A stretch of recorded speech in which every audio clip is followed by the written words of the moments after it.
All right, so the Fed meeting came and went today with not a whole lot of unexpected news, pretty much as expected, and it threw a little bit of a wrench into this short-term bounce that we talked about on Friday's video to expect a bounce this week, and we had been getting that for the first couple of days.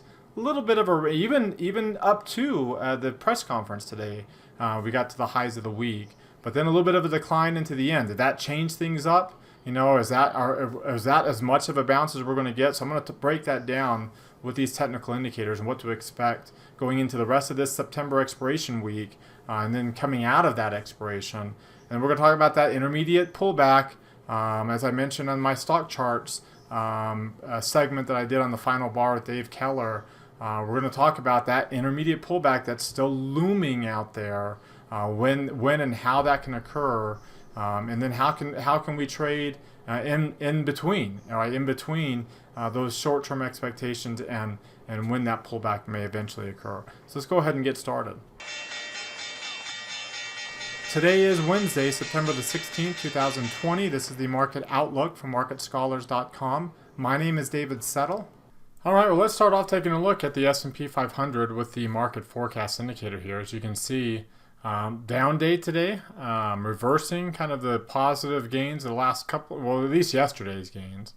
We ended up closing back down below the moving average. That's what kept it yellow. It was when we were above the moving average today, it was green. So it's back to being yellow again because it's rising. We're below a rising moving average. The intermediate line turned back down. That's what gives us a dark pink shading again. While this is obviously some decline, it's still not that intermediate pullback yet, where you get the dark pink shading and the red line combined together. We don't have that. Again, we had something similar over here. Now, granted, this was at the beginning of an intermediate run, not the end of one.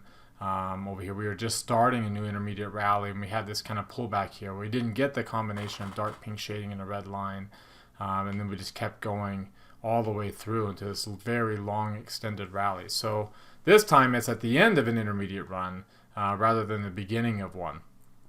But at least, I don't know if it's the end of one. It's obviously a mature intermediate run. Whether or not it ends up being the end, the high probability we're pretty close to the end. But nothing's guaranteed, and we can just continue to go up higher. Again, I had a really good discussion on this today in our options inventory trading class. These intermediate pullbacks don't start without a catalyst.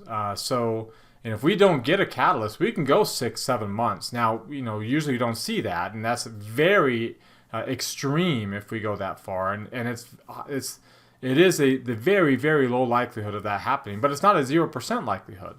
Again, if we don't get a catalyst that's unexpected and surprising to investors and to the markets, that will cause a big bulk of damage to occur right off the bat. Because again, that's where the intermediate pullbacks, the bulk of the damage occurs right off the bat. And I don't think this is the beginning of the intermediate pullback. I think this is a warning shot like we had back in January. It's a warning shot that one is coming. We did get a new high, and the intermediate line did get back above 80 here. I don't think the intermediate line gets back above 80. If we do, if this very well could be the beginnings of the intermediate drop, but I don't think it is. And if we do bounce back up and continue to bounce back up, I don't see the intermediate line getting back above 80 this go around. We didn't even drop below 50 here, and we have this time. So it might not even get it back above the market sentiment line by the time all is said and done, before it rolls back over and comes down. Remember, we are below, the intermediate line is below market sentiment on all these indexes, and that in itself is relatively bearish. You can see from a short-term sentiment standpoint, this is a little concerning too in terms of whether or not we'll get a decent sized bounce more than just this past couple of days.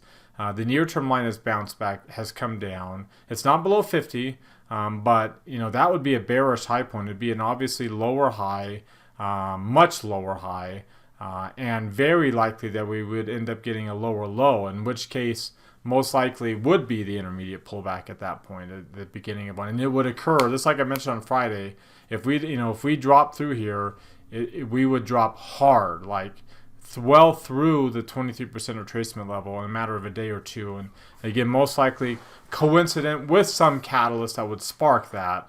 But I kind of think we'll at least get down to 31.42, and of course, your 38% Fibonacci retracement, where there's going to be some very strong support. It's down just a little bit below that. So the extreme low in the momentum line, the second one that we've gotten here, and then the potential for a bearish near-term high kind of sets us up. Now, we also had that over here, and again, we didn't go past the 23% retracement, and we bounced off. And so we'll see if we kind of get something like that again, which I think is actually the more likely scenario. I just don't expect us to bounce very much, right? Maybe up to this 3,500 area. And that may be it. We'll see how things end up falling. The one positive development is the Russell 2000 has really been outperforming on this little rally this week that we talked about we'd have on last Friday's market outlook, right? We talked about the higher probability of a bounce this week coming off of Friday's lows, and the Russell's looking really good. Like it's not the greatest short-term sentiment. The momentum line did get up in the reversal zone. The near-term line is kind of dipping its toe there, unlike the other indexes. But its intermediate line is turning up and is close to crossing back up above the midpoint of the chart and give us, again, dark green shading and a green line. So it's still yellow because we closed below it. We were green when we were at the highs of the day. But a positive sign nonetheless, especially getting back above the 78% retracement line, which that's the retracement of the drop, right? So we had been staying up above it for a while, got down below it, but not too significantly bearish there. We weren't breaking the 23% retracement line, and now we're getting back up above it. And I think before this intermediate run is done, I think the Russell 2000 does get up to higher highs and gets closer to its pre-COVID highs before we ultimately run out of gas all across the board. All right, before we look at some other charts, I invite you to subscribe to our YouTube channel. Mouse over this icon right here in the bottom right corner of your screen. Hit the red subscribe button that pops out. There's also one down below the video if you're watching us there on YouTube. That notifies you when our videos are posted every day. Also, especially if you ring that bell that's right next to that subscribe button. Also, while you're down there, hit the thumbs up icon. That tells us two things. Number one, you liked our video today. And number two, you want us to do another video again tomorrow. It's our way of getting feedback from you. If you like our videos and you want to let us know, you can do it with one click right now while you're watching. Just click that thumbs up. If you don't like our videos, of course, you don't have to click on anything. And as you don't really even have to watch, right? And also, too, while you're down there, comment. What questions or comments do you have on anything I talked about in the video today? Or what stood out to you? What did you get out of the video? Love to see your comments down below. Join our website at marketscholars.com. There's a link popping out right there in the top right corner of your screen. Click on that link to subscribe to our site for free. Follow me on Twitter for more content in between the videos from day to day. And join our Market Outlook Facebook group that we've created.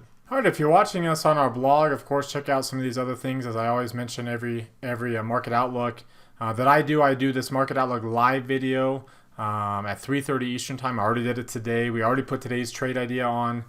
So if you want a kind of a preview of that before the market closes, check that out. We also look at all the old trade ideas that I put on, and we continue to manage them until we close them. I know that's been highly requested, and so I point you to that if you're interested in that idea. All of our trading rooms and sessions are down here. Our Q&A sessions are for our premium subscribers, but both our monthly and our premium subscribers get access to all of our trading rooms. And these are the ones we have coming up. After Brandon's Q&A session, I have my long-term portfolio management class that we do tomorrow, and then technical analysis where we do a deep dive into charts on Fridays. Also, while you're down here, click this heart. It opens up this new window here. Hit that like button. Also, click this thumbs up. It also opens up a new tab. If you come down here, click that like button as well. Again, the more, as you can see, this post doesn't go out to all of my followers. The more likes that these posts have, the more Twitter and Facebook will promote our content to all of our followers, even if they're not online when these get posted. It also benefits you to do that because Twitter and Facebook will promote content in your timelines from the accounts that you engage with the most. We try to make it really easy for you to engage with us here with this 1 click, 2 clicks here. All right, back to the charts, and let's take a look at the 3 green arrow chart for the S&P 500, and you can see we only have the one, well actually we have back to 3 green arrow, or 3 red arrows, excuse me, we were close. We had the green arrow there for a while, and we had it for most of the day today, but you can see the MACD is really turning up pretty decently. The histogram, and the stochastics is moving up too, just not quite above that 25 level yet. Big bounce in volume today coming after the Fed's announcement. If you take a look at some of the other oscillators here for the S&P, we're kind of flirting with the midpoint on the RSI, flirting with that 0 level on the CCI. Come to the DMI chart, and this is kind of one that you closely watch to see if if the positive index drops below 20 and the negative index jumps above 30, then we're looking for the beginning of this intermediate decline. And as bearish as we were today, like the negative index is still well below 25. So not a bad thing at all. Not too worried about that. And if you look at the IWM, which I told you is a little bit more bullish, you can see its negative index is close to dropping back below 20. Its positive index is close to jumping back above 25. So that's the kind of pattern I would expect to see eventually back on the S&P 500 as we continue to roll up on that. You can see too from an Ichimoku cloud perspective, we're still below the blue line, so we kind of need to get back above this 345, 346 level, and that can happen pretty darn quickly. As you can see, we were flirting with the 8 and the 17-day moving average. We ended up closing below all three. We're back below the 8-day moving average. If we stay below the 8-day and we come down towards these lows, then that's a concern, especially how big the drop is and whether we finish through the lows. Because again, it's like most of the damage in the intermediate pullback occurs early. But because we're back below this 8-day moving average today. I expect it to be very temporary, though. I expect we'll probably bounce right back above all three lines tomorrow, and then finish Friday higher into the close. We'll see. We'll see if that ends up happening, but that's my expectation. I think this is more of a temporary little blip on the radar, so to speak. Probably meant to stir up get people all anxious about things, only to eventually then to foil them for that anxiety by continuing to move to the upside. You can see the long-term chart here, the weekly chart, is still, we're not continuing the bearishness, right? That's when you're worried about the intermediate pullbacks, and we're really not. That's that intermediate pullback I told you before that really wasn't one, and we're kind of seeing there's something very similar to that here as we float around above the 50-day moving average, no less. You can see the 200-day is also flirting with getting above that 78% retracement, which is another reason why a very good chance if and when we do get the actual intermediate pullback, that's where we stop in that area. Well, that's obviously probably going to be a couple of weeks away, but definitely something to keep a radar. I mean, there's going to be some very, very strong support down in that area right there. In fact, the point of control is sitting pretty much right on that 78% retracement, and there's going to be a pretty strong support right above that, just below the 23% retracement level. So when we do get the intermediate pullback, we might drop down to these levels like in 1 or 2 days, probably 2 or 3, and then that's it. And then we just kind of mess around down here and really build out the volume in this area at the top end of the value area before we break back out and get going on a new intermediate rally. That's kind of my expectation of how this will work out. But being above the value area right now and being kind of trying to break above this little volume node suggests, again, right now, going into September expiration and potentially through it, it's a lot easier to go up than it is to go down. Hence my expectations for being more bullish than not right now. All right, now let's take a look at the intraday chart and see how that performs. So you can see until the very end of the day, until the press conference from Fed Chairman Powell, we were doing all right, and we were kind of flirting with getting up above this kind of 342.5 level. In fact, we ended up getting at one point up to 340, close to 343 here. About 340, just over 343, and then we pulled back down to yesterday's low point and filling in this gap, filling in that gap. I don't think we're going to fill in this gap for another couple of weeks probably, but we filled in all of this, and this gap, the top of this gap over here is still, and last week's high point, still proving to serve as a pretty strong resistance. There's a volume node there, there's all those highs, but then you can see the drop we got now came down to the point of control, and this is about as strong a support level as we've got on an intraday basis. So very good opportunity. Like again, probably probably kind of a sucker move, or where on the short-term basis, a sucker's into people thinking we're going to be a lot more bearish than we are, but more than likely going to bounce back up. And then once you get through the 343 area, we break through these highs from this last week, which is last week's high point right there, the brown line. Then we'll be able, you can see there's very little volume up above. Then I think we make that run up to 350 by, if not by Friday, by early next week. Then it's just going to be a question of, do we go up to 360 by breaking through that level, or is that where we kind of stall out and start filling in some volume before the intermediate pullback, whatever the catalyst is that starts it, begins. Let's take a look at today's volume. Again, you had 81 million shares, almost 82 million shares trading hands, but a very, very small range, so below average. So not below 1% though, but below average on the range. So the volume picking up, a little bit above average, so it's picking up here, but the range still kind of, at this elevated levels. And we're not bullish until you break back below 1%. It's going to be a lot easier to break back below 1% now, because we're coming from a normal peak, right? If you go back over here across some time, this is kind of a normal peak, maybe up to 2%, and that's it. And we kind of had that here before that little pull, the last rate hike, and Powell really had a bad press conference over in that area. I can get rid of those lines. So that's what dropped that down and produced the ATR to get up. But usually around this is the normal peak, so it's easier to get below 1% from these levels, a lot easier than from way up here.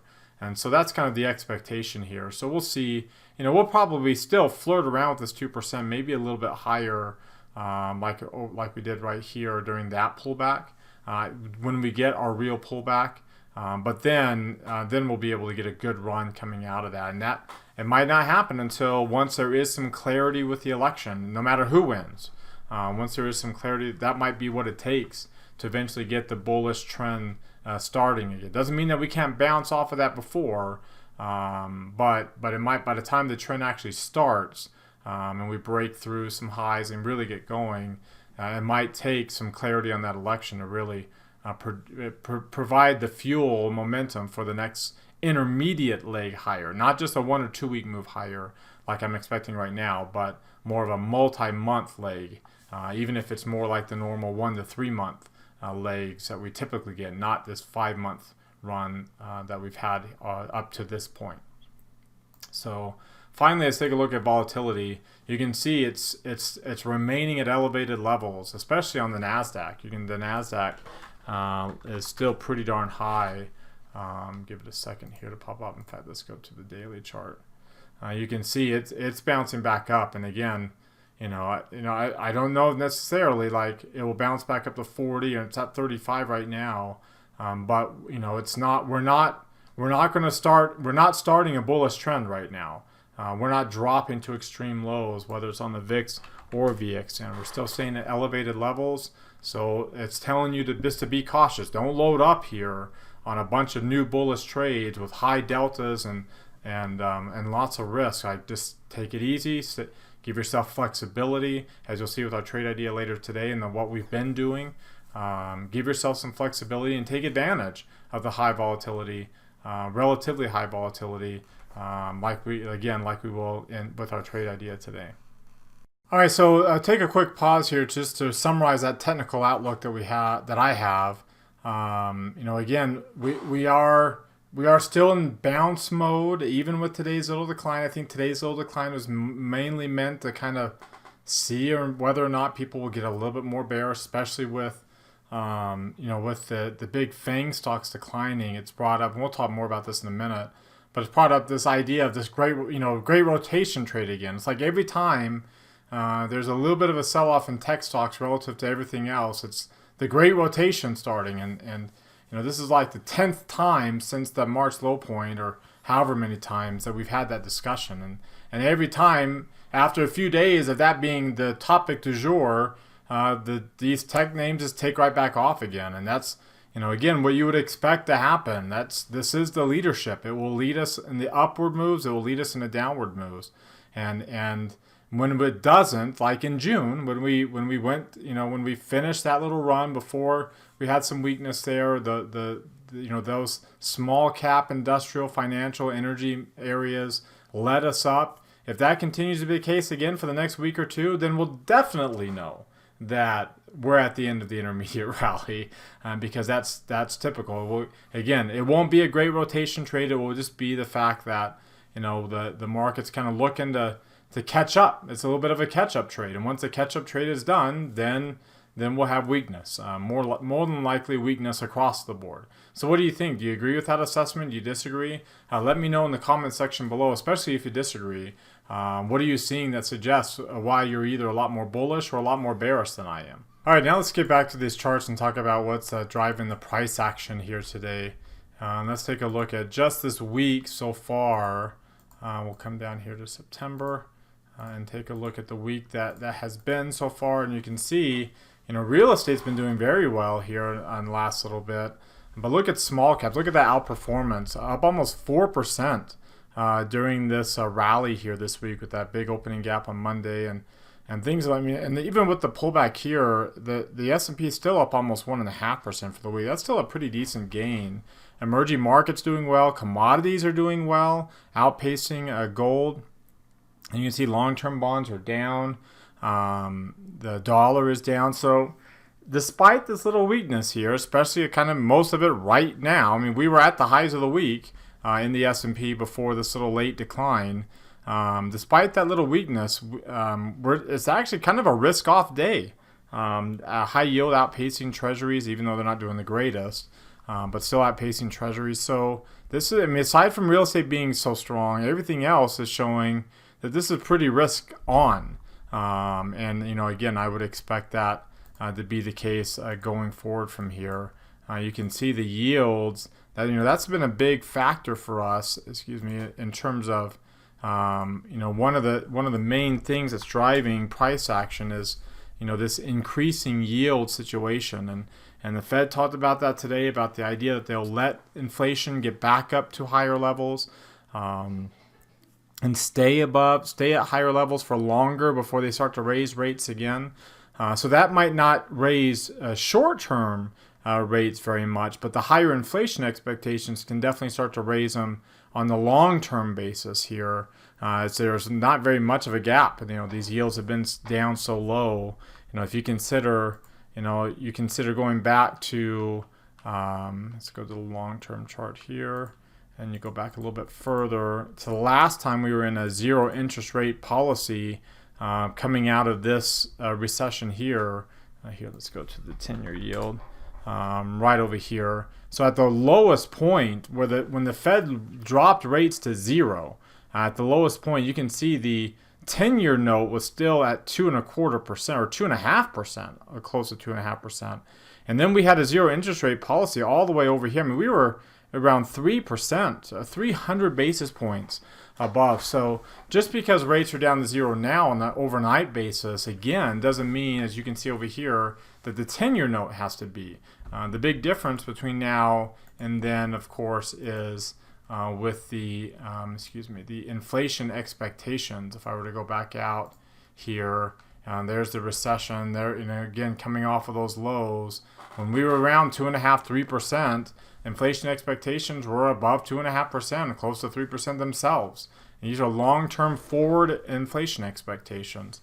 Right now, that's not the case. So this can ramp back up and get back up to these levels, even if current inflation levels don't necessarily warrant a rate hike.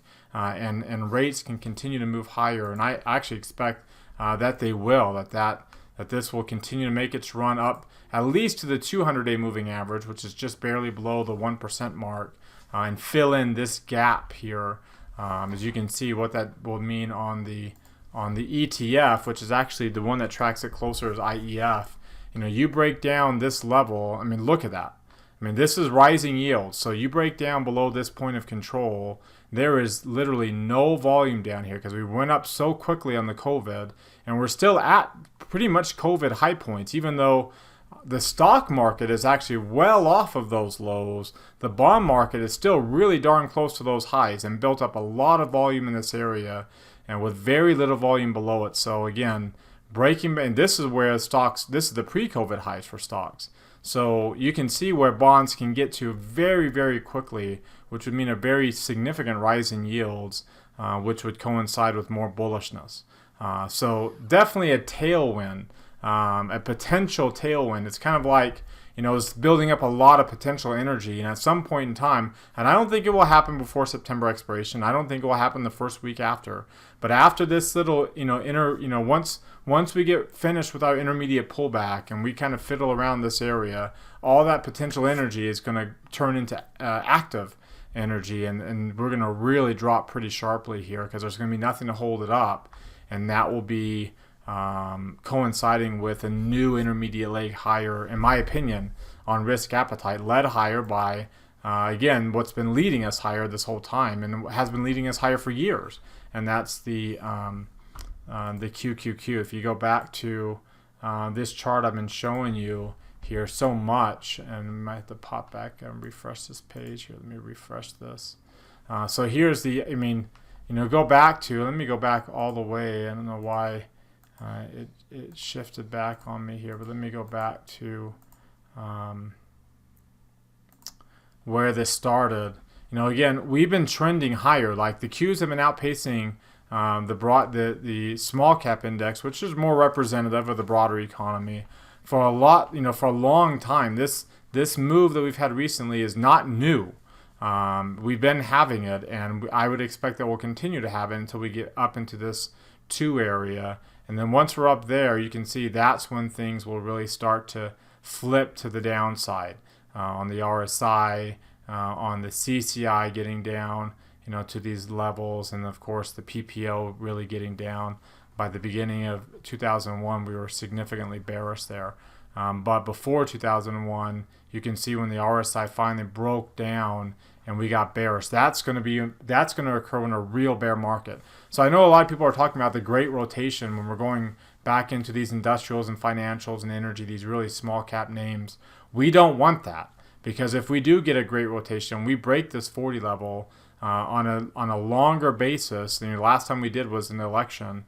If we break it down on a longer basis, then that's going to be a recession. Last time we had that, we had QE3, which was indefinite QE, that propped us back up. And QE4 is pretty much the same thing right now. They're not scheduled payments or purchases like they were in QE3, but the door is open, as the Fed reiterated today, for them to continue to purchase whenever they want to and however much they want to going forward from here. So any little pause, and there will be a pause on this ratio on these pullbacks, but as we go back down, potentially on an actual intermediate pullback down to 1.65, don't take it as a great rotation. Take it as a pause before we get a new run back up. I don't think this is going to be done until we get back above 2 by the time all is said and done. And again, that I'm talking like maybe a year, 18 months to 2 years later from here.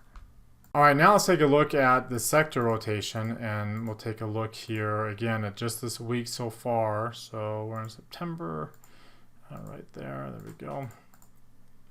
Again, real estate, not surprising, but look at energy. That's kind of a little surprising, and they had a really, really big day today. But so did industrial, so did financials, had a big day today. You can see those are the 2 biggest losers, and they bounced back up.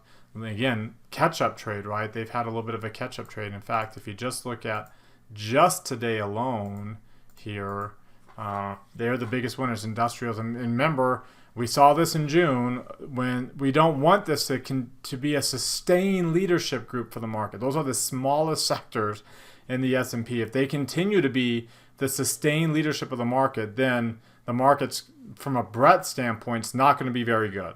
That's why, again, it will be very likely that we get a divergent high point, or at least a lower high point, once we get done. If this turns into a catch-up trade, so more than just a day, if this turns into a catch-up trade, and once we get done with that catch-up trade, that's when the intermediate pullback is going to begin. Because we're really, if this leads us for a week or 2, then it's really going to show up in very, very muted breadth from a broader market standpoint.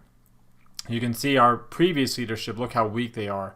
And they all were the biggest losers on the day. Discretionary, communication services, technology.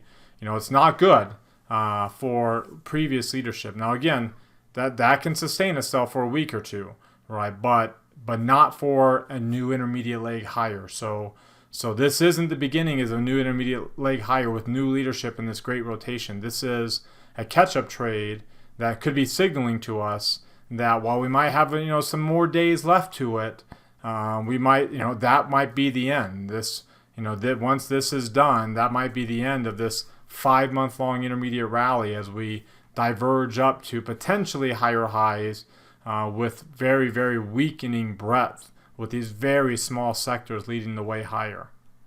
All right, so that brings us to our trade idea of the day, and let's take a look at Disney. Disney's been a trade that we've been looking at in our class portfolios, not our market outlook category, but our class portfolios.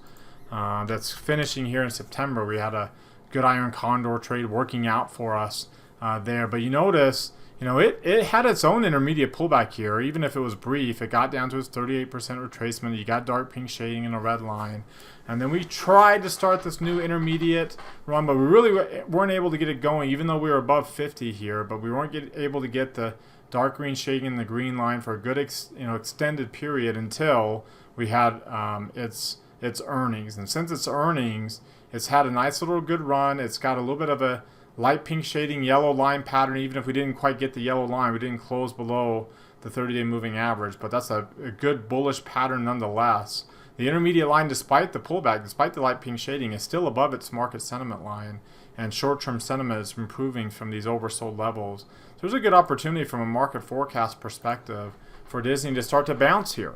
And you can see too, after getting down to its 30-day moving average and getting a convergence on these moving averages, obviously with the MACD turning up, you would expect now a potential divergence again on a new bounce higher. As you can see, this little bounce down was actually a pretty decently bullish drop because we didn't drop below 50. We didn't drop below negative 100 in the case of the RSI and the CCI. This doesn't look bearish at all. I mean, look at the negative index; it's still way below 20. So I mean, if that's about as bullish of a drop as you can possibly get from what these oscillators are telling you. You can also see on the Ichimoku cloud that we're well up above the cloud here, and you can see the price doesn't have a whole lot more. The red line, if the red line drops here, then that gets bearish. So a good opportunity for the red line to stay bullish and get up, and you're still got a decently moderately strong trend even with the decline. So again, about as bullish of a decline as you could possibly get. And then you can see here too, very strong support right where we're at, with an easy bounce above the value area and a gap of volume above us that can lead us up to at least 146.5.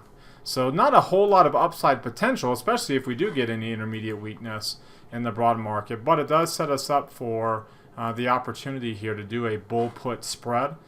So we'll sell the October 130, buy the 125 spread. You can see we already did that in the after hours market here.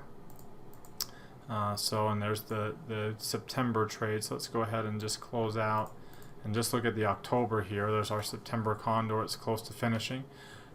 So there's where we're at here, and again you can see where the break even is, and that break even line, when you look at it on its volume profile, is sitting right there, right below that node, right at the old high point, where we got the high, we came down, formed this intermediate low point, and we're bouncing up now to new highs. So you would expect that old high point to act as a support, and to have the break even there is perfect. And you've got room, like we're willing to give up $456 because that's what we're trying to make. And right now, $456 today would be down below 124. So that would be a move down into about right here. So that would be an obvious change in sentiment for us to be able to get out of the trade with a loss that we would be comfortable taking on a trade like this. Okay, so that wraps us up for today. You've heard from me now. Now I want to hear from you. Use that link popping out in the top right corner of your screen. It opens up, it takes you to our Market Outlook forums where our free subscribers, as well as our monthly and our premium subscribers, can be able to participate in our Market Outlook forum with any questions or comments, or open up any new threads, reply to anybody else's threads. Let's keep this conversation going in between videos. As always, thank you very much for watching. Remember to subscribe to our YouTube channel, hit that thumbs up icon, as well as on Twitter and Facebook. Comment on our video, join our website at marketscholars.com as I showed you before. Join our Facebook group that we've created, as well as follow me on Twitter at DavidSettle42 for more content between the videos. Have a great rest of your Wednesday night, everybody, and we'll see you all next time.